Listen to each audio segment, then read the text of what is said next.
Now, the rather secretive nature of the video game industry, especially compared to, say, Hollywood, means that more games are cancelled than we'll actually ever know about. And unfortunately, we're here to talk about 10 more. As I'm Jules, this is WhatCulture.com, and these are 10 video games that just got cancelled. Number 10, the Next DSX. Now, Deus Ex fans have certainly been waiting their sweet old time for a sequel to the series' last game, Mankind Divided, which released all the way back in 2016. And though encouraging reports emerged in late 2022 that Eidos Montreal was in the early stages of developing the next title, Bloomberg revealed at the start of this year that the fifth mainline Deus Ex game has been scrapped. Though the sequel had been in pre-production for 2 years and was set to enter full production later in 2024, Eidos' parent company, Embracer Group, opted to cancel the project and lay off numerous employees as part of a wider cost-cutting initiative. Eidos will instead be put to work on a new original franchise, a depressing statement if ever there was one for long-suffering Deus Ex fans. With the IP clearly not a remote priority for Embracer, who knows when or if a new Deus Ex will ever materialize. Number 9,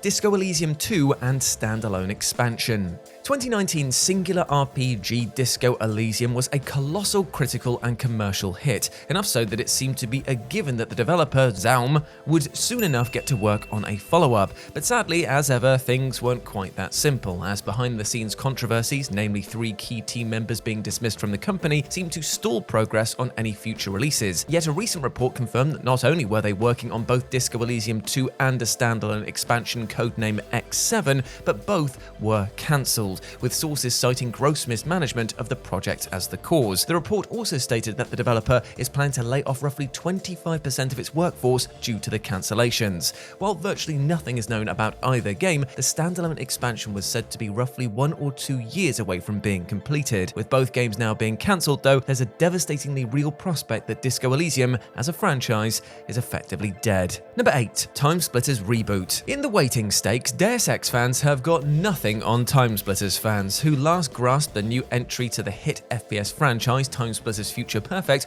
all the way back in 2005. Now, in the years since, fans have tirelessly campaigned for a 4th Timesplitters, and in May 2021, their prayers finally seemed to be answered when publisher Deep Silver announced that they were reviving the series' studio Free Radical design, with many key personnel returning to make a new Timesplitters. Fans were overjoyed, though last December, parent company Embracer Group, there they are again, decided to shutter Free Radical, in turn effectively cancelling what was said to be a reboot of the Timesplitters franchise. Mere days after the announcement, artists who worked on the game began posting concept art and images of assets online, giving fans a tiny glimpse at what could have been. Sadly, the fact that the artists were given permission to post said concept art likely indicates that Embracer has little to no plans for Timesplitters in the foreseeable future, and so the deprived fan base's anguish soon enough ticks over into its 3rd decade. Number 7, Odyssey. Generally speaking, when any video game spends long enough in development, the publisher will see it as enough of a sunk cost that it absolutely positively has to release eventually, no matter what state it might actually be in. Yet Blizzard is no ordinary publisher, and recently ended up sinking the colossal costs of shuttering a game which had been in development for more than 6 years. Blizzard's first new IP since Overwatch was set to be a survival game codenamed Odyssey, which began all the way back in 2017, and would have revolved around players navigating portals between contemporary Earth and a rich fantasy world with large maps featuring instances of 100 players all at once. A Bloomberg report detailed that despite a positive reception from beta testers, the game was axed due to problems with its bespoke engine, which would have likely pushed the release all the way back to 2026 at the earliest. With that, Blizzard opted to instead focus their resources on more promising projects. The cancellation led to most of the 200-strong dev team working on Odyssey being let go, amid Microsoft's wider culling of almost 2,000 jobs across their entire gaming division. Number 6, Project Gravity. SSX was for snowboarding what Tony Hawk's was for skateboarding, a truly thrilling, fun-as-hell digital translation of the sport which flourished during the extreme sports heyday of the early 2000s. Yet, the series has laid dormant since 2012's reboot SSX, which despite positive reviews debuted to pretty soft sales, likely due to the general decline in snowboarding popularity from the 2010s onward. All the same, in 2021, SSX Tricky producer Steven Rexschaffner revealed that he was working on Project Gravity, a a spiritual successor to the SSX franchise. The game, developed by his studio Supernatural Studios and to be published by 2K, was a free-to-play live service snowboarding game. As much as that descriptor invited justified skepticism, if that was the price to pay for a new SSX title, then so be it. Except a recent IGN report revealed that 2K had dropped their support of the project, in turn causing its cancellation. Given the lack of commercial success found by recent snowboarding-centric games like Steep and Riders Republic, it may simply just be a case of 2K not feeling confident in Project Gravity's financial prospects, especially as a free-to-play title in an era where live service games are flopping left and right. Number 5. Halo Battle Royale. Now, since 2021, word has done the rounds that the Halo support studio Certain Affinity was working on a Battle Royale mode for Halo Infinite, codenamed Project Tatanka. Word stayed oddly quiet on it for several years until earlier this year Eurogamer reported numerous sources claiming that the game had been surreptitiously cancelled. Though no reason for the cancellation was given,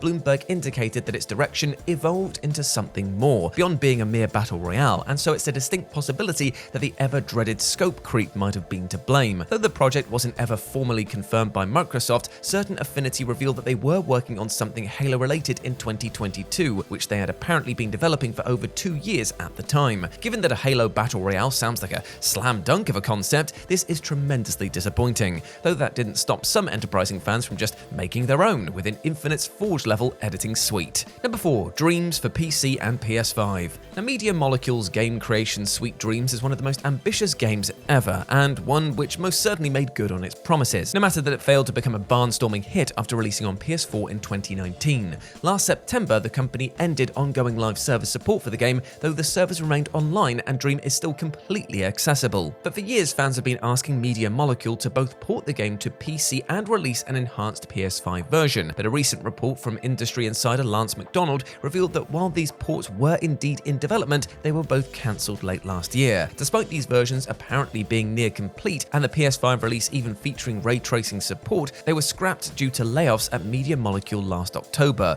with the developer now planning to focus on their next unannounced project. RIP Dreams, you deserved a fate better than this. Number 3. Revenant Hill. In May 2023, Revenant Hill, a spiritual successor to 2017's hit indie Night in the Woods, was first announced, with the reveal trailer confirming that it would be staying true to its predecessor's distinctive art style and tone. Players would have taken control of Twigs, a cat who is forced to find a new home after failing to pay their rent, causing them to uncover a seedy underbelly amid the titular hills. However, last November, a heartbreaking update revealed that the project had been abruptly cancelled due to writer and artist Scott Benson being beset by serious health issues. Benson confirmed that he had recently been diagnosed with severe heart failure, adding that it would prevent him from working in a regular capacity for the foreseeable future, in turn causing the game's cancellation and the shuttering of new dev studio, The Glory Society. Benson, for his part, at least had some shrewd perspective about the matter, remarking in his announcement post that life thankfully goes on. Number 2. The Last of Us Online. Though a multiplayer mode for The Last of Us Part 2 was announced back in 2018, Naughty Dog ultimately decided to focus on the single-player campaign first and then release the multiplayer title as its own standalone game later on. Concept art for The Last of Us Online was first released in June 2022, with franchise co-creator Neil Druckmann promising a game as large as the single-player titles, with an enticing new location widely rumored to be San Francisco. But by last May, Bloomberg reported that Naughty Dog had scaled back development amidst concerns over the game's ability to retain a player base, followed then by a Kotaku report indicating that the project was basically on ice by October. But rather than let rumor linger on much longer though, Naughty Dog themselves confirmed that last December that The Last of Us Online had been cancelled, citing the game's ambitious scale as requiring them to pull resources away from their single-player projects, something that they just didn't want to do. Now, while it's a shame that the game will never materialize, it's a totally understandable decision for a studio which has made their name on delivering uncompromising